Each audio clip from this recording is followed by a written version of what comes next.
All right, guys, I am Augustine Versace. This is Onell Media, and you are awesome. And today I want to discuss the Canon C70, which is on its way, and there seems to be a battle, baby. Also, if you like news on the newest cameras coming up, subscribe. Please give me a like if you find any of this information useful, and also ring the bell notification so you can be notified whenever I have any information for you guys. And with that being said, let's get into this Canon C70. Alright? I wake up, flex, thumb down now, check, no drip, this, wet, tell them run it up. Now, the first thing that I want to point out about the C70 is it is a cinema camera. I know it looks funky, but there's a method to the madness. See, I heard the rumblings out there on the internet, and people have really been thinking that the last cameras that came out, which are the R5 and the R6 from Canon, were crippled in the video department for a reason. Wonder what that would have been. Well, we now seemingly have our answer with the C70, which is a cinema body, but looks really funky because I actually feel like this is more geared towards the run and gun videographer, content creator, internet content creator. They want to have everything included. It's not so much modular as some of the other cinema cameras that are offered by Canon, and this makes it very great for being able to just grab it, go and do what you need to do. So first, let's talk about how the body looks. In my personal opinion, it looks more of like a mirrorless body on steroids, more so than a minimized cinema body. Because when you think of a minimized cinema body, we have an example in the newest edition from Red, which shows you what a shrunken down cinema camera body would look like. And this camera does not have those characteristics. So when you look at it, it has a grip, it has a touchscreen that flips out. It looks like a mirrorless camera on steroids. Like, it really looks like just a thicker mirrorless camera. You would have your hybrid camera that you would use, which would be your R5 or your R6, something of that nature. So it really looks funky if you're looking for a cinema camera. But when you look at some of these features, it kind of makes up for that funkiness. And honestly, most content creators for online use those hybrid cameras in the first place. So it would actually be more comfortable for them to have this camera body. And it would also be more flexible in that it's smaller and you could take it more places without having to drag so much equipment with you. First things first, or maybe this is the second thing, it does have the RF mount. That means that the newer lenses that you would be getting for this RF mount that you may be using for your stills camera already, or for the content creation camera that you already had, they go straight to the C70. It flip-flops, you don't have to worry about the old mount. If you do have the old mount that you want to use, you have a whole bunch of Canon lenses that you had from before, there is an adapter that is being released that would take care of that for you, and you would still have autofocus being up to par using, of course, the Canon speed booster. Is it a speed booster? Speed booster. So that's always a good thing. Then the next thing I want to talk about is some of the features. So this is really cool. It can learn faces and heads for tracking purposes. So it will use the AI inside of the camera to eventually, and I'm not sure how much time this would take, but it will recognize you and be like, oh, that's your head. Yeah, I got it. That just seems real Terminator-ish to me, but it's a good thing to have. Very useful, and I look forward to trying it out. I do not have a C70. I'm just letting you guys know what the features are, but I can't wait to get my hands on one, all right? So then, let me see. The very next thing is the ISO function is automatic. So if you're going from one situation to another, it will adjust that ISO to keep it functioning properly and it be exposed properly according to what you want the ISO to be. So that is pretty cool. It helps you when you got to move from one situation to another situation very fast. You don't have to keep changing the ISO. That is great. Then it has the Super 35 DGO 4K sensor, and it is supposed to improve the dynamic range. How true is that?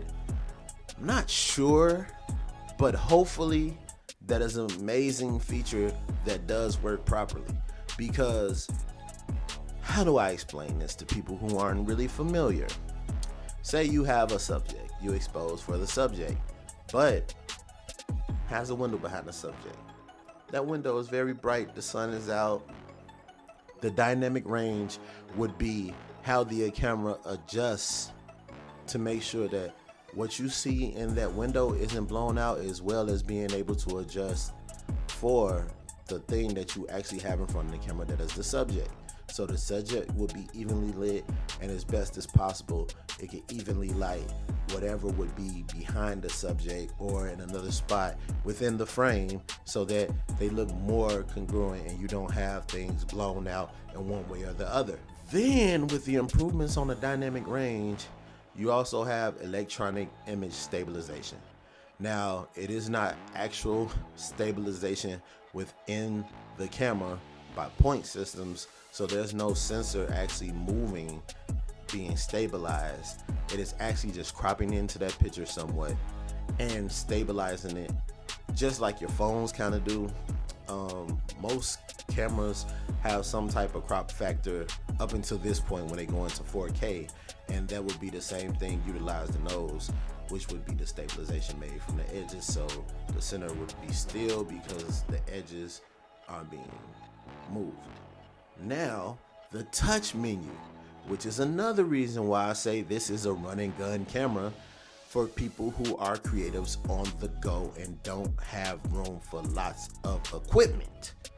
That touch menu is very, very clutch. Our phones have only been using touch menus since forever, and that is the one camera that we know for sure we always have on us. So having that added is a great feature.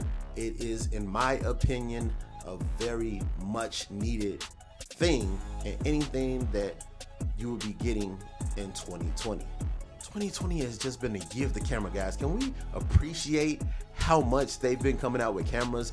And then Sony and Canon have been going tit for tat. Oh, Canon says, look, I'm gonna drop these two cameras. And right before those cameras get ready to ship, Sony says, wait. A7S Mark III. Boom. Drop the mic. Right before that gets ready to ship, Canon says, no. Not in this house. Oh, that was a horrible. Anyway, not in this house. We're going to get ready to drop this C70 right before your orders are able to go out, baby. So now I'm wondering, what is Sony going to do with their cinema camera? Come on, baby. Give me something. Give me something quality for less money. Isn't that what we all want as content creators? We want something good for less money.